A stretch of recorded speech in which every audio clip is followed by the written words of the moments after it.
Hello! അപ്പോൾ ഇന്നത്തെ video വന്നിട്ട് ഒരു കേക്ക് മേക്കിംഗ് ആണ് കേട്ടോ. അതിന് ആദ്യമായിട്ട് ആവശ്യമുള്ളത് 4 മുട്ട എടുത്തിട്ടുണ്ട്. അത് മിക്സിയുടെ ജാറിലേക്ക് ഇട്ട് നല്ലോണം നമുക്കൊന്ന് ബീറ്റ് ചെയ്തെടുക്കാം. അപ്പം ബീറ്റ് ചെയ്തെടുത്തിട്ടുണ്ട് കേട്ടോ. നമുക്ക് അതിലേക്ക് വന്നിട്ട് വെജിറ്റബിൾ ഓയിലോ അല്ലെങ്കിൽ എന്താ പറയുക സൺഫ്ലവറോ എന്തെങ്കിലും ചേർക്കാം. അപ്പം ഞാൻ ഈ ഒരു ഗ്ലാസ്സിന് 1/2 ഗ്ലാസ് സൺഫ്ലവർ ആണ് കേട്ടോ ചേർത്തിട്ടുള്ളത്. പിന്നെ ചേർത്തിട്ടുള്ളത് 1/2 ഗ്ലാസ് പാലാണ് കേട്ടോ. പിന്നെ ഒരു ഫ്ലേവറിന് വേണ്ടിയിട്ട് വാനില എസൻസ് ചേർക്കുന്നുണ്ട്. ആ ചെറിയ അടപ്പിന് 1/2 അടപ്പ് ഞാൻ ചേർത്തിട്ടുണ്ട്. അതിൽ നമ്മൾ നല്ലോണം ബീറ്റ് ചെയ്തെടുത്തിട്ടുണ്ട് കേട്ടോ. ബീറ്റ് ചെയ്തെടുത്തിട്ട് വേറൊരു പാത്രത്തിലേക്ക് മാറ്റി വെക്കുകയാണ്. ബീറ്റ് ചെയ്ത് കഴിഞ്ഞപ്പോഴാണ് കേട്ടോ ഞാൻ ബീറ്റർ കണ്ടത്.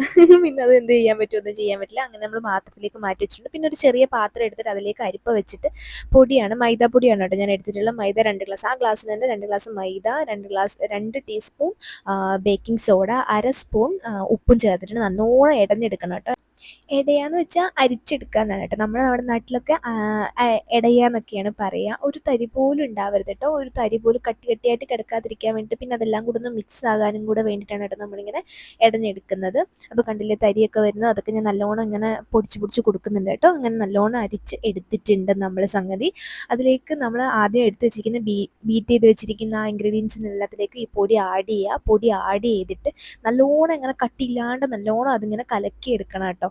അപ്പം ഞാൻ സംഗതി നല്ലോണം കലക്കി എടുക്കുന്നുണ്ട്. അങ്ങനെ കലക്കാൻ ബുദ്ധിമുട്ടുള്ളവർ മിക്സിയിലിട്ട് നല്ലോണം ഒന്ന് അടിച്ചെടുത്താലും മതി. ബീറ്റർ ഉണ്ടെങ്കിൽ ബീറ്റർ വെച്ചിട്ടൊന്ന് ബീറ്റ് ചെയ്തെടുത്താലും മതി. ഞാൻ അങ്ങനെ സംഗതി 2 ആക്കിയിട്ട് എടുത്തിട്ടുണ്ട്. പിന്നെ അതിൻ്റെ പപ്പാതി 2 പാത്രത്തിലാക്കിയിട്ടുണ്ട്. ഒരെണ്ണത്തിനകത്തേക്ക് ചോക്ലേറ്റ് പൗഡർ ഞാൻ ആഡ് ചെയ്ത് കൊടുക്കുന്നുണ്ട് കേട്ടോ. കൊക്കോ പൗഡർ ആഡ് ചെയ്ത് കൊടുക്കുന്നു. അത് നല്ലോണം ഞാൻ മിക്സ് ചെയ്ത് പൊടിയും തരിയും ഒന്നും ഇല്ലാണ്ട് നല്ലോണം മിക്സ് ചെയ്തിട്ട് 2 സാധനങ്ങൾ എന്നെ ഹെൽപ്പ് ചെയ്യാൻ വന്നിട്ട് ഇത് തിന്നുകൊണ്ടിരിക്കുകയാണ് കേട്ടോ അവിടെ ഗൈസ്. അപ്പോഴത്തേക്കും ഞാനത് നല്ലോണം മിക്സ് ചെയ്തെടുത്തിട്ടുണ്ട്. ഇതേപോലൊരു കൺസിസ്റ്റൻസിയിൽ വേണം നമുക്കത് കിട്ടാൻ വേണ്ടിയിട്ട്. പിന്നെ നമ്മൾ കേക്ക് ബേക്ക് ചെയ്യുന്ന പാത്രത്തിലേക്ക് നെയ്യ് ഇട്ടിട്ട് എല്ലാ സൈഡിലും നല്ലോണം ഇങ്ങനെ തേച്ചെടുക്കണം കേട്ടോ. തേച്ചെടുക്കുന്ന വെച്ചാൽ അതിൽ പിടിക്കാതിരിക്കാൻ വേണ്ടിയിട്ടാണ്. പിന്നെ നമ്മുടെ ബട്ടർ പേപ്പർ ഉണ്ടെങ്കിൽ അതൊക്കെ ഇടുന്നുണ്ട്. പക്ഷേ ഇപ്പോൾ എൻ്റെ അടുത്ത് ബട്ടർ പേപ്പർ ഒന്നും ഇല്ലാത്തതുകൊണ്ട് ഞാൻ നെയ്യ് മാത്രമേ ചേർക്കുന്നുള്ളൂ. അതിലേക്ക് നമ്മൾ എടുത്ത് വെച്ചിരിക്കുന്ന ബീറ്റ് ചെയ്ത് വെച്ചിരിക്കുന്ന കേക്കിൻ്റെ ബീറ്റർ അതിലേക്ക് ഒഴിക്കുകയാണ് കേട്ടോ.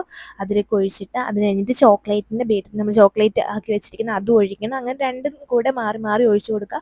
ആദ്യം വൈറ്റ് കളറിൽ ഒഴിച്ചു, പിന്നെ ചോക്ലേറ്റ് കളറിൽ ഒഴിച്ചു, അങ്ങനെ നല്ലോണം ഒഴിച്ച് നല്ലോണം എടുത്തിട്ടുണ്ട് കേട്ടോ. ലാസ്റ്റ് അങ്ങനെ കുറച്ചായിട്ട് ഒഴിച്ചെടുക്കുക. എന്നിട്ട് ഞാൻ അതിലൊരു ഫ്ലവർ മോഡൽ ഇങ്ങനെ ഫ്രണ്ടിൽ ഇങ്ങനെ ചെയ്യുന്നുണ്ട് കേട്ടോ. കത്തിയും കൊണ്ടാണ് കേട്ടോ ഞാൻ ചെയ്യുന്നത്, വേറൊന്നും കിട്ടിയില്ല എൻ്റെ അടുത്ത്.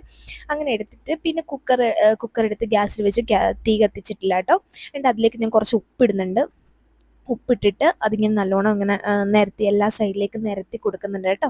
അങ്ങനെ നിരത്തി കൊടുക്കുന്നതിന് വെച്ചാൽ നമ്മൾ എന്തെങ്കിലും ഒരു സാധനം അടിയിലില്ലാണ്ട് പെട്ടെന്ന് നമുക്ക് പാത്രം വെക്കാൻ പറ്റില്ല. അപ്പോൾ ഉപ്പ് മണൽ എന്തെങ്കിലും വേണം. അപ്പോൾ ഞാൻ ഉപ്പാണ് എടുത്തിട്ടുള്ളത്. അതിലേക്ക് ഒരു കുഞ്ഞു പാത്രം ഞാൻ ഇറക്കി വെച്ചു. പിന്നെ നമ്മുടെ കേക്കിൻ്റെ പാത്രം അതിലേക്ക് ഇറക്കി വെക്കുകയാണ് കേട്ടോ. നമുക്ക് വേവിച്ചെടുക്കാൻ വേണ്ടിയിട്ട്. തൂവി പോവോ പൊള്ളുവോ ഒന്നും ചെയ്യില്ല, അത് ശ്രദ്ധിച്ച് ചെയ്യണം. അതിലേക്ക് നമ്മൾ കുക്കറിൻ്റെ അടപ്പ് വെച്ച് അടയ്ക്കുകയാണ്. വിസിൽ വെക്കരുത്, കാരണം വിസിൽ വെച്ചിട്ട് വെക്കാൻ പാടില്ല. അങ്ങനെ ഞാനതിൽ വെച്ചൊരു 45-50 മിനിറ്റ് വേണം അത് വേവാൻ വേണ്ടിയിട്ട്. എല്ലാവരും ഭയങ്കര കഥ പറച്ചില്ല. അപ്പം ഞാൻ വിചാരിച്ചു എൻ്റെ കേക്കും അടുപ്പത്ത് വെച്ചിരിക്കും, അപ്പം നമുക്ക് കുളിച്ചിട്ട് വരാമെന്ന് വിചാരിച്ചു. കുളിച്ചിട്ട് വന്നപ്പോഴത്തേക്ക് എൻ്റെ കേക്ക് ഏകദേശം റെഡി ആയിട്ടുണ്ട് കേട്ടോ. ഞാൻ തീയൊക്കെ ഓഫ് ചെയ്തിട്ട് കുക്കർ എടുത്ത് താഴേക്ക് വെക്കുകയാണ് കേട്ടോ. കുക്കർ താഴേക്ക് വെച്ചിട്ട് സൂക്ഷിച്ച് തുറക്കണം. പൊള്ളുമെന്ന് വെച്ചാൽ എൻ്റെ കൈ ഇതിനകത്ത് പൊള്ളുന്നുണ്ട്, കാണിച്ചു തരാം. അപ്പോൾ ഒരു പ്ലേറ്റ് എടുത്ത് അതിലേക്ക് ഒരു ടിഷ്യൂ പേപ്പർ ഇട്ടിട്ട് കേക്ക് എടുത്ത് വെക്കാൻ വേണ്ടിയിട്ടാണ് കേട്ടോ. നമ്മൾ കുക്കർ തുറന്ന് നോക്കാം നമുക്ക് എങ്ങനെ ആയിട്ടുണ്ട് എന്നുള്ളത് വേണ്ടിയിട്ട്. അങ്ങനെ ഞാൻ പാത്രം എടുക്കുന്നത് ഇപ്പം എൻ്റെ കൈ പൊള്ളുന്നുണ്ട് കേട്ടോ. അതുപോലെ കെയർലെസ്സായിട്ടൊന്നും ആരും ചെയ്യരുത്, ശ്രദ്ധിച്ച് ചെയ്യണം, കൈയൊന്നും പൊള്ളാതെ. പിന്നെ വെന്തിട്ടുണ്ടോ എന്ന് അറിയാൻ വേണ്ടിയിട്ട് ഞാനൊരു കത്തി എടുത്ത് അതിലേക്ക് ഇങ്ങനെ ഡിപ്പ് ചെയ്ത് നോക്കുന്നുണ്ട്. അപ്പം അറിയാം കേട്ടോ, അതിലും മാവൊന്നും പറ്റിയിട്ടില്ല എന്നുണ്ടെങ്കിൽ അത് വെന്തിട്ടുണ്ട് സംഗതി. അപ്പം ഞാനത് പതുക്കെ കുക്കറിൽ നിന്ന് മാറ്റിയെടുത്ത് വെളിയിൽ വെച്ചിട്ടുണ്ട്. ഇനി ഈ പാത്രത്തിൽ നിന്ന് നമുക്ക് നമ്മളെ ഇളക്കിയെടുക്കണം കേട്ടോ. സൈഡൊക്കെ ഒന്ന് ജസ്റ്റ് ഒന്ന് ഇങ്ങനെ ഇളക്കി കൊടുക്കുക അതെടുക്കാൻ വേണ്ടിയിട്ട്. എന്നിട്ട് നമുക്ക് പാത്രത്തിലേക്ക് മാറ്റിയിട്ടോ. എൻ്റെ കേക്ക് പൊളിയായിട്ട് വന്നിട്ടുണ്ട് ഗൈസ്. എനിക്ക് ഭയങ്കര ഇഷ്ടപ്പെടും, എനിക്ക് സന്തോഷം എനിക്കിത് കണ്ടപ്പോഴത്തേക്കും. നമ്മളത് തിരിച്ച് വെച്ചിട്ട് നമ്മൾ അതിങ്ങനെ കട്ട് ചെയ്ത് കൊടുക്കണം. അതൊരു 3 ലെയറായിട്ട് എടുക്കണം കേട്ടോ.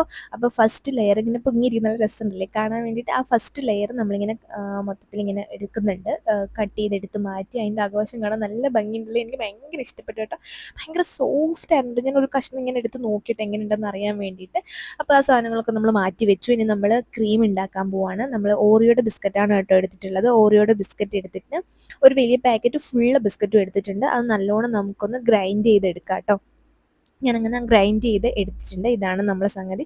അതിലേക്ക് പാലും കൂടെ മിക്സ് ചെയ്ത് നമ്മൾ നല്ലോണം കലക്കുന്നുണ്ട്. ഞാൻ ആദ്യം പാല് മിക്സ് ചെയ്തിട്ടുണ്ടായിരുന്നു. അപ്പോൾ അത് ഇത്തിരി കട്ടിയായിപ്പോയി. അപ്പോഴത്തേക്കും ഞാൻ അതിനകത്ത് കുറച്ചും കൂടെ പാല് ചേർത്തിട്ട് ഒന്ന് നല്ലോണം മിക്സ് ചെയ്തെടുക്കുകയാണ്. കട്ടിയായിട്ടിരിക്കാൻ പാടില്ല, അങ്ങനെ കട്ടി കെട്ടി പിടിച്ചിട്ടിരിക്കാൻ പാടില്ല, നല്ലോണം നല്ല സ്മൂത്തായിട്ട് വരണം കേട്ടോ. അങ്ങനെ നമ്മൾ അത് കേക്കിൻ്റെ ഒരു ലെയറും കൂടെ കട്ട് ചെയ്യണമായിരുന്നു കേട്ടോ.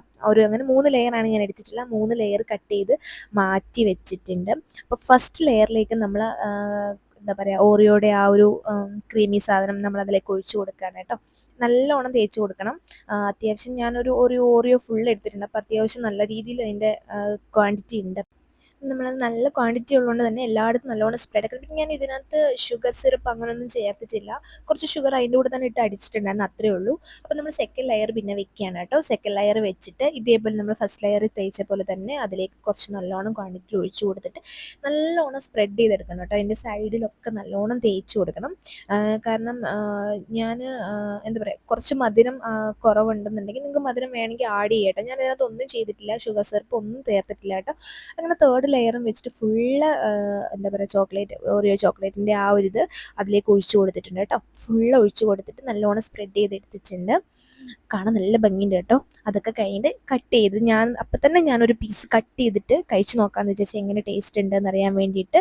ഫ്രിഡ്ജിൽ വെച്ചിട്ട് കഴിക്കുന്നവർക്ക് അങ്ങനെയും കഴിക്കാം കേട്ടോ. അപ്പം ഞാൻ ആ സംഗതി കട്ട് ചെയ്തിട്ട് ഞാൻ തന്നെ ഫസ്റ്റ് കഴിച്ചു കേട്ടോ. എൻ്റെ മുഖത്തെ എക്സ്പ്രഷൻ കണ്ടാൽ അറിയാം കേട്ടോ എങ്ങനെ ഉണ്ടായിരുന്നു എന്ന്. ഞാൻ തന്നെ ഉണ്ടാക്കിയോണ്ട് പറയുമല്ല, എനിക്ക് ഭയങ്കരമായിട്ട് ഇഷ്ടപ്പെട്ടു കേട്ടോ. നല്ല ടേസ്റ്റ് ഉണ്ടായിരുന്നു, നല്ല രുചിയുണ്ടായിരുന്നു. പിന്നെ എൻ്റെ കൂടെയുള്ള തരുണിമണികൾക്ക് ഞാൻ കൊടുത്തു. അവരുടെ അഭിപ്രായം എന്താണെന്നുള്ള അവർ പറയും. അഭിപ്രായം പറയൂ. നല്ല കേക്ക്, എന്നെ അവഹേളിച്ച് കളഞ്ഞു, നിസ്സാരമാക്കി കളഞ്ഞു. സൂപ്പറായിട്ടുണ്ട്, നന്നായിട്ടുണ്ട്. ഓവനൊന്നും ഇല്ലാണ്ട് ഉണ്ടാക്കിയതാണെങ്കിൽ സൂപ്പറായിട്ടുള്ള. അവൾ പറഞ്ഞ ആ ഒരു പോയിന്റ് ഞാൻ പറയാൻ വിട്ടു കേട്ടോ. ഓവൻ ഇല്ലാത്ത ആൾക്കാർക്ക് കുക്കറിൽ സിമ്പിളായിട്ട് ഉണ്ടാക്കാൻ പറ്റുന്ന ഒരു കേക്കാണ് കേട്ടോ ഇത്. അപ്പോൾ അവനോട് അഭിപ്രായം പറയാൻ പറഞ്ഞപ്പോൾ അവൻ എങ്ങില്ലാത്തൊരു നാണോ കുണുക്കോ ഒക്കെ ആയിരുന്നു. പിന്നെ ഞാൻ നിർബന്ധിക്കാൻ പോയില്ല ഗൈസ്. നിങ്ങൾക്ക് ഇഷ്ടപ്പെട്ടാ? Super cake. നമ്മൾ അടുത്തൊരു വീഡിയോ ആയിട്ട് വരുന്നതായിരിക്കും അല്ലേ.